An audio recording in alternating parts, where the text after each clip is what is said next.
lot of people say that they can't get through after like episode 3 or 4. You know, people hunted down the real chick that the stalker is based off of. Who's the villain, who's not? Is Baby Reindeer horror? My black and white answer is... Hey there, nonstop horror community. Cameron here with a review of the hot topic TV show right now on Netflix, Baby Reindeer. I've been recommended the show a lot lately, and I just wanted to give a review of the show from the perspective of a horror fan and see if it can be placed into the horror category or not. Half of this review will be spoiler free, and then in the back half of the video will be more of a recap filled with spoilers for those who don't care about being spoiled and knowing what happens in the show. Baby Reindeer is about a struggling comedian who works at a pub, and one day he does a nice deed for a sad-looking patron, much to his demise. Then she becomes obsessed with him and starts stalking him. And then we follow these two through the 7-episode series as this disturbing chain of events plays out. First off, it's very important to mention that there is a trigger warning for the show. There are depictions of sexual assault. So just know that going into it if you plan on watching this show. And they don't hold back. Some of these topics and scenes are truly disturbing. I resisted watching this show for a while, mostly because I was like, it's a 7-episode miniseries. It's gonna be like at least 8 hours of my life. I don't know if I have the time for that. But it ended up being quite the opposite. These episodes average around like 30 to 35 minutes, so it was an easy binge, 7 episodes of that. I watched it all within 24 hours, and that was also with like spending time with my family and working my job and other things like that. So it's really easy to get through the whole show quickly, which I think is appealing in this day and age. I'm glad I checked it out though, because this is a unique piece of television that keeps you engaged the entire time. Richard Gadd, the writer/creator of the show, also stars as himself, the main character. And his narration just grips you the entire time. I will say that all the actors do a tremendous job in the whole show. Kudos to whoever did the casting for this one. The series is based on a true story. These are Gadd's experiences early on in his comedy career. He did his best to mask the identities of some of the people in the show, which kind of failed, to be honest, but we can get into that a little bit more later. So that's it. In a nutshell, the show is about him dealing with this crazy stalker lady who kind of misreads his good deed as something more than that. The first 2 episodes do a really good job of like the setup of the situation and how crazy this chick is. And then once we get to like episode 3 or 4, shit hits the fan. We learn some backstory that really helps give some insight to the main character's actions in the first 2 episodes. And then we just continue down this spiral that's kind of rooted in these traumatic events. So is Baby Reindeer horror? My black and white answer is no. Baby Reindeer is more of a black comedy, true crime, thriller, drama. It does flirt with the horror genre at times, which it feels weird putting it that way given the context of the show, but there are definitely some disturbing elements and scenes within the show itself. This is definitely a horrific situation to be in. We deal with some like PTSD, but it's not like there's a kill count or a bunch of gore or anything like that. So I could see how some people would classify it as horror, but I personally would not. I will say the thriller aspect of the show is amazing. The anticipation is palpable. You just don't know how far this crazy stalker lady is gonna go. The show touches on other important topics like sexuality, acceptance, chasing your dreams, self-worth, and many others. I think that's about all I can say about Baby Reindeer without spoiling the show. So if you have been thinking about watching the show, debating it, I do recommend it as a show. I just would say expect more of like a disturbing thriller than a horror movie. I know the line between the two is very thin, but it is what it is. One interesting update I think I can give without spoiling the show is that, like I said, the creator Richard Gadd tried masking the identities of the people within the show, but people hunted down and did their little true detective work and found that the real chick that the stalker is based off of, and she recently did an interview with Piers Morgan, and it's really wild stuff. I'm not going to go too much into it. I didn't even watch the full interview, just little snippets here and there. But if you want to dive more into it, you can go watch that interview. It's wild. Although Richard Gadd has not really responded to the claims that she's the real stalker, as far as I know. After the interview, apparently the lady, I think her name is Fiona, said that she felt Piers used her and she was only paid like 250 pounds to go on the show. And so yeah, it's a weird situation all around and here in the real world.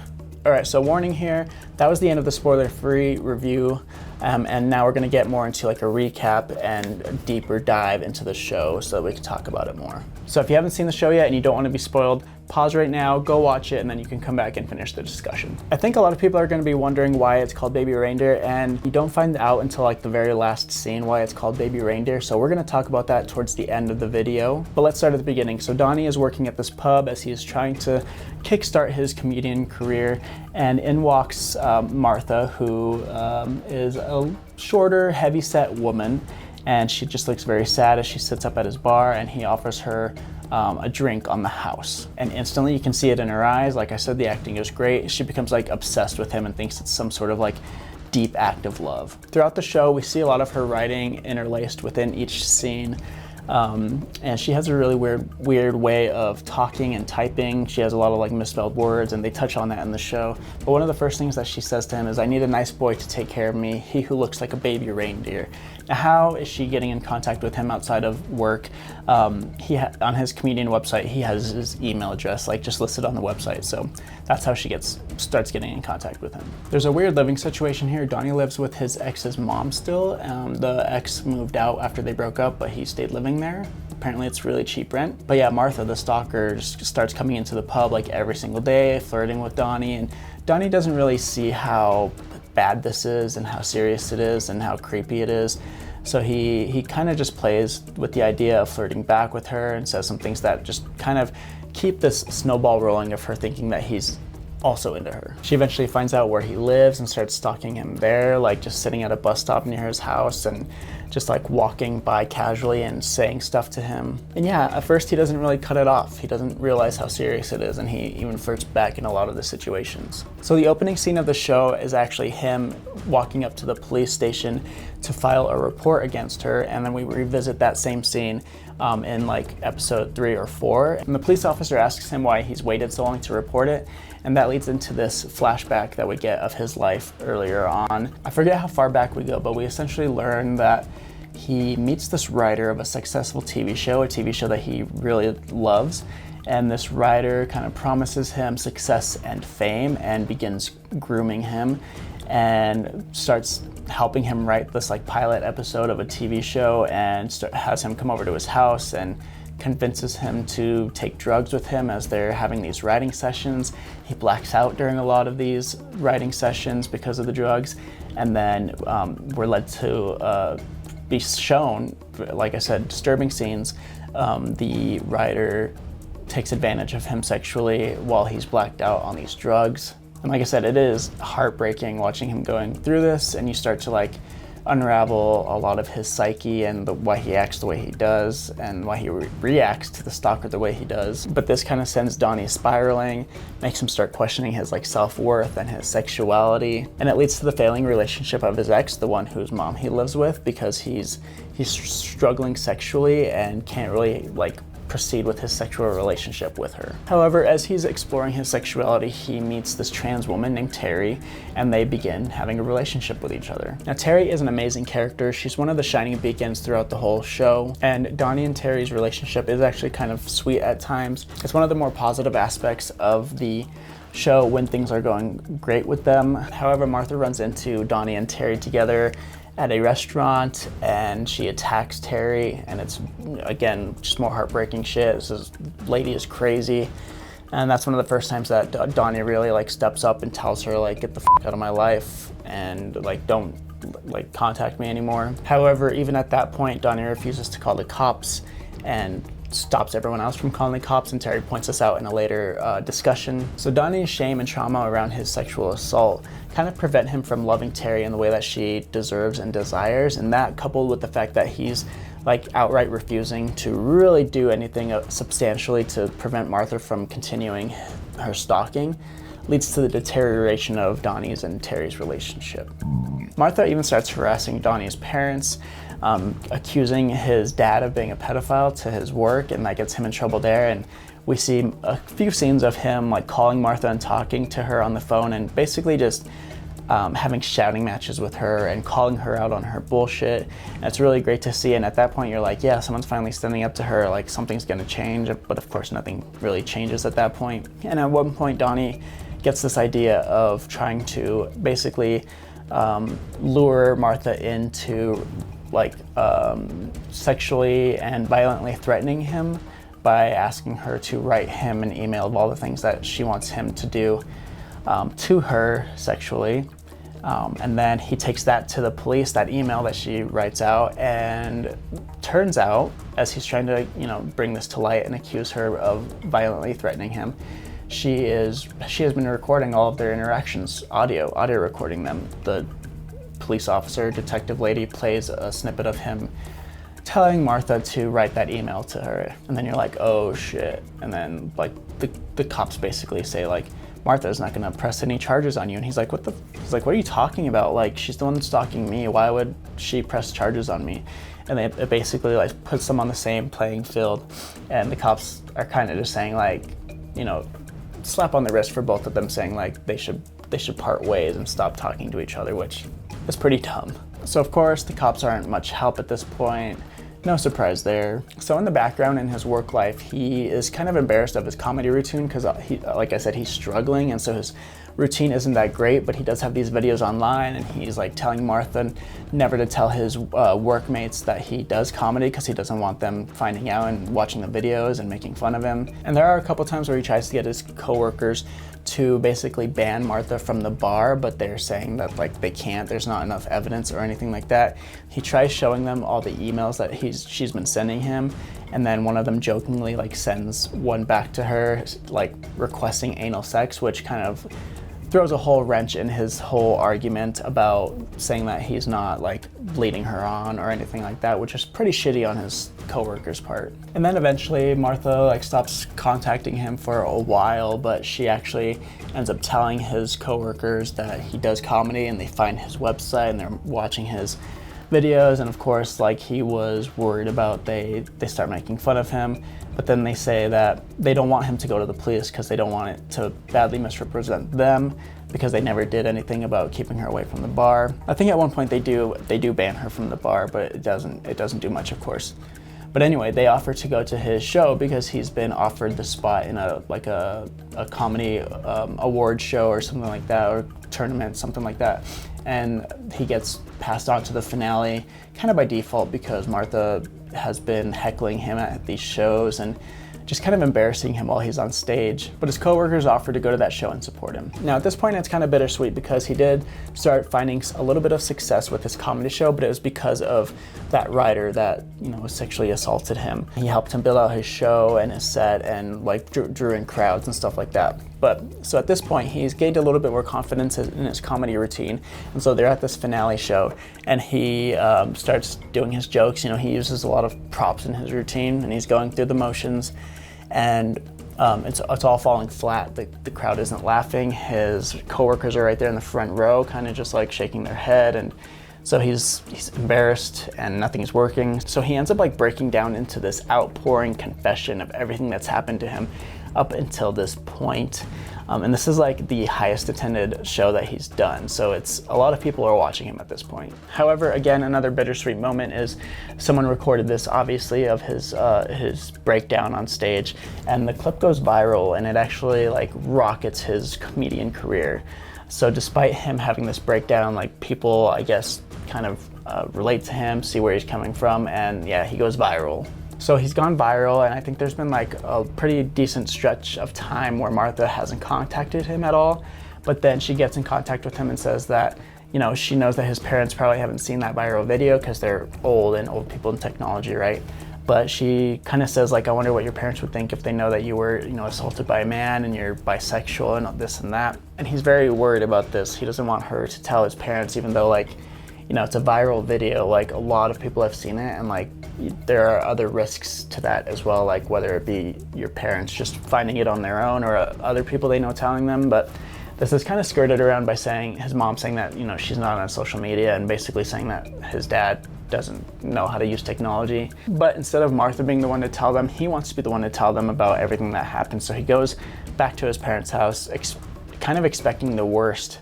That they're going to think less of him and disown him after finding out all this stuff. But turns out they're pretty supportive. They're very worried about what happened, and he says, I'm fine and everything. And he's just worried that his parents are going to think less of him as a man after letting someone sexually assault him, and that he likes men as well. And there's a really sweet moment where his dad has kind of been standoffish emotionally throughout the whole show, but then when he reveals all this to his parents, his dad's like, would you think less of me if you knew that happened to me?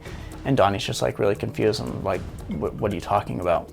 And it's not explicitly said what happened or anything, but the dad simply says like, I was raised in the Catholic Church. That's literally all that needs to be said. And Donnie's like, oh shit, like literally like me, he's speechless. And his mom's just like, you don't need to say anything. It's just like, we understand and we're here for you. And it's a really sweet moment that leads to like his dad hugging him for the first time. It seems like throughout the show, he's just been shaking his hand instead of hugs. So there's a really kind of like bring the family together moment right there, rooted in all this trauma. So eventually Martha starts harassing Donnie again, and she gets his phone number and starts calling him all the time, and he takes the phone to the police station and says, look, she's literally calling me right now, but of course the number's blocked, and the policeman starts saying like, there's nothing we can do, it's an unknown number, like how are we supposed to know who's calling you? The policeman off the record apparently says like, just like let her keep calling you and leaving you voicemails, and once she says something like really threatening, like then that'll expedite our case. So just like keep track of everything she says to you and bring it back to us. So he catalogs like all of her voicemails for months. He refers to it as the podcast of his life. He's listening to them constantly. That's how often she's calling him. And then eventually she like threatens to stab his parents, and like that's the final straw that makes him go back to the police. And then they have this trial, and she's apparently sentenced to 9 months in prison and like a 5-year restraining order. As far as I know, in real life, with the true story, we don't really know what happened to the Martha character, Fiona, like I mentioned earlier, but like she does that interview with Piers Morgan, so I imagine she's not in jail currently, so who knows. But Richard Gadd, as the narrator, states that was the last time he ever saw Martha, was at the trial. So you would think that that's the end, but even after she gets sentenced, Donnie is just obsessed with like figuring out why Martha was so obsessed with him. And that meme of It's Always Sunny in Philadelphia with all the like detective work up on the wall. He's basically done that with every interaction he's had with Martha. It's very sad to see that he's still so obsessed about it, even though, essentially it's ended and she's in jail. So his ex, whose mom he was living with, at this point he's not living with her anymore. His ex finds out that he's doing all this and is worried about him and asks him to go back to live with her mom. At this point she knows essentially his experience and what happened to him and why their relationship failed, and so obviously she's a little bit more empathetic with him now. So she tells him that he should move back in with her mom, and so he does. And let me tell you, the sadness never stops with this movie. When he goes back to the house, he finds the script he was writing with his abuser and essentially wants to get some closure with the guy, so he goes over to his apartment, and you think that he's gonna like confront him and yell at him and tell him that he basically ruined his life. But instead they just have like this casual conversation, and the guy even like offers Donnie a job, and like Donnie accepts it and says he'd love that. And it's a really sad like depiction of like what happens when people are abused and why they stick around with their abusers and stuff like that. It's a very real and brave depiction of what happens in these kinds of situations. So there's one more scene after this. We find out why Martha was calling Donnie Baby Reindeer the whole time. Apparently she had this little stuffed baby reindeer when she was growing up, and she would always take it around everywhere with her. It was one of her most favorite possessions, and she would hug it every time her parents fought. And she states that it's one of the only happy memories from her childhood. And we only find this out because Donnie is still obsessed with finding out why she did what she did, and he's listening to these unheard voicemails, and he's categorized all these voicemails, and under this category is complimentary, and so yeah, she just says that like he meant so much to her because he looked like that baby reindeer, and so he was kind of like her safe space, and it's a very sad realization, and just further opens the doors in your mind of thinking like, who do I feel sorry for here? Like, who's the villain, who's not? And yeah, it's a great reveal. So he starts crying as he's listening to this voicemail, and he's sitting at a bar. This is right after he talked to his abuser, and the bartender sees that he's visibly distraught and just asks if he's okay, and he's like, yeah, I'm fine, and he orders a drink and realizes he forgot his wallet at home, and he says, oh, sorry, I forgot my wallet, like I can't pay for this. And the bartender, this brings it around full circle. The bartender says, like, you know, it's on the house, like, I'll buy it. And that full circle moment is very meaningful in a lot of ways, I think. Mostly because, you know, a lot of this show centers around Donnie's failing comedian career, and one of the greatest tools in a comedian's tool set is like bringing things full circle at the end of their set. And I feel like being able to do that is a great skill for any comedian. And then so like the fact that like the show as a whole had this full circle moment right there, it's just done brilliantly, and it's a really beautiful moment. So that's it. That's where the show ends. It doesn't really end on a happy note, but we do get some closure, I guess. We find out what happened to Donnie to kind of make him so vulnerable and accepting towards people. We see Martha end up in jail, thankfully, but Donnie still feels like this very broken person, and you kind of wonder, like, is the real man, Richard Gadd, like even over it if he's like making this this stage show and then now seen by millions TV show? Like, is he like, I don't think you really get over stuff like that. But it was a really great piece of television. Like I said, it touches on a lot of subjects outside of just, you know, having a stalker and the disturbing nature of that. It talks about sexuality and self-worth and finding yourself, chasing your dreams, so many different things. And yeah, I thought it was a really great TV show. I've said it a few times now, but it's easily bingeable, so even if you hate it, like, it doesn't take up too much of your life. Touching more on the horror elements here, I never really felt scared throughout the whole show, but I did feel worried for Donnie, and there were a couple of scenes that are kind of filmed like a horror movie. So like I said, it kind of brushes with the horror genre, but it's not really horror at all. So sorry if that disappoints the people who have recommended it to me because of the Nonstop Horror channel, but I wouldn't call it a horror show. It is definitely, it would be great for true crime fans. It would be right up their alley. But yeah, I think I've said all I need to say about the show there. I would love to know your thoughts on the show down below. Did you like it? Did you hate it? What were your favorite parts? What were your least favorite parts? A lot of people say that they can't get through after like episode 3 or 4 whenever the really serious and disturbing topics get brought to light and depicted. So yeah, did you make it through the whole show? Would love to know. And yeah, thanks for watching this review. I know it's kind of a longer video. I'm hoping to get a lot more reviews up on the channel, more horror-centric reviews, obviously, because this is the Nonstop Horror YouTube channel, but this was requested by a lot of people and it's a hot topic right now, so I just wanted to kind of get my thoughts out there about it and let you guys know what I thought. So yeah, thanks for watching the video. Don't forget to subscribe to the Nonstop Horror YouTube channel for more fun, exciting, and informative horror content, and don't forget to embrace the fear all year round.